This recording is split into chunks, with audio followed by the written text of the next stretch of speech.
भारतीय सेना परेड दिवस 2024 अब की बार लखनऊ में आयोजित किया गया। इस दौरान यहां पर खास तौर से मंच से बोलते हुए सेना के वरिष्ठ अधिकारी ने क्या कहा है, अब आप यह भी सुन लीजिए।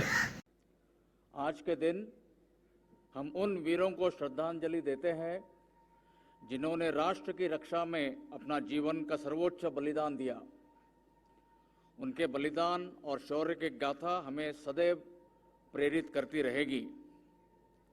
मैं उनके परिवारजनों को आश्वस्त, साथ ही और व्यक्तिगत अवार्ड्स विजेताओं को मैं इस उपलब्धि के लिए बधाई देता हूं। पिछले वर्ष हमने आर्मी डे परेड और उससे जुड़े अन्य कार्यक्रमों को दिल्ली से बाहर अन्य शहरों में आयोजित करने की प्रथा शुरू की है।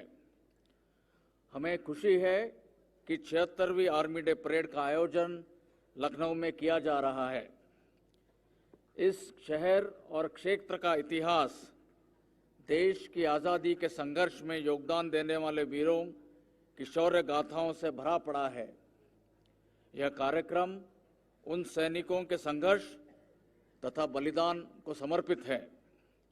साथ ही सेना के प्रति लोगों के भरोसे को कायम रखने की हमारी प्रतिबद्धता को सुनिश्चित करने का यह एक अच्छा अवसर है। बीते वर्ष में भारतीय सेना ने समस्त सुरक्षा चुनौतियों का पूरी दृढ़ता और प्रतिबद्धता से सामना किया है। मुझे गर्व है कि हमारे प्रत्येक सैनिक ने अपनी जिम्मेदारी को, चाहे वो सीमाओं की सुरक्षा हो, दुर्गम इलाकों और चुनौतीपूर्ण मौसम में तैनाती हो, लाइन ऑफ कंट्रोल पर आतंकवादी घुसपैठ संबंधी ऑपरेशन हो या प्राकृतिक आपदाओं में मानव राहत और बचाव का कार्य हो, इन सभी को पूरी निष्ठा और कार्य कुशलता से निभाया है। सभी रैंक्स ने प्रत्येक परिस्थिति में कड़ी मेहनत से उच्च कोटि का ट्रेनिंग प्राप्त करके स्वयं को युद्ध के लिए और अधिक सक्षम बनाया है।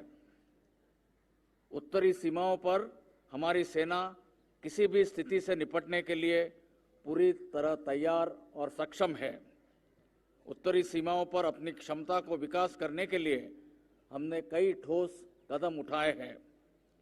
हाल ही में इमरजेंसी प्रोक्योरमेंट के प्रावधानों के जरिए हमने कई आधुनिक उपकरणों की आपूर्ति की है, जिसमें नीश टेक्नोलॉजी के लैस अस्त्र शस्त्र भी शामिल हैं।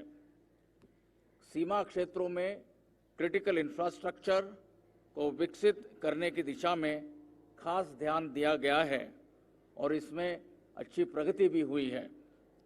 हमारी प्राथमिकता तथा प्रयास अन्य एजेंसीज की सहभागिता से बॉर्डर इंफ्रास्ट्रक्चर को और अधिक मजबूत बनाना है। पश्चिमी सीमाओं पर जम्मू और कश्मीर के हालात नियंत्रण में हैं, परंतु पिछले कुछ महीनों से राजौरी पूंछ के क्षेत्र में आतंकवादी हरकतों में बढ़ोतरी देखी गई है। लाइन ऑफ कंट्रोल पर सीजफायर बना हुआ है, लेकिन घुसपैठ के प्रयासों से यह स्पष्ट है कि सरहद पार आतंकी ढांचा अभी भी बरकरार है। घुसपैठ की कोशिशों को हमारी सेना ने पूरी सतर्कता से विफल किया है। जम्मू और कश्मीर के भीतरी इलाकों में सुरक्षा बलों ने लगातार कड़े प्रयासों के परिणाम स्वरूप हिंसा में काफ़ी कमी आई है। हम सभी स्टेक होल्डर्स के साथ मिलकर देश से आतंकवादी नेटवर्क को जड़ से खत्म करने के लिए संकल्पित होकर कार्य कर रहे हैं। पूर्वोत्तर में पिछले कुछ वर्षों में स्थानीय इंसर्जेंट ग्रुप्स के साथ महत्वपूर्ण शांति समझौते तथा शांति वार्ता हुई है, जिसके फलस्वरूप इस क्षेत्र में सकारात्मक विकास हुआ है। सरकार की प्रोएक्टिव पॉलिसीज ने शांति बहाल करने में महत्वपूर्ण भूमिका निभाई है। मणिपुर में सरकार की सक्रियता और भारतीय सेना के प्रयासों से स्थिति पर काबू पाने में सफलता मिल रही है। वहां संवेदनशीलता के कठिन माहौल में हमारे जवानों ने संयम और परिपक्वता से कार्य करके विपक्षीय नुकसान को कम करने में अहम भूमिका निभाई है।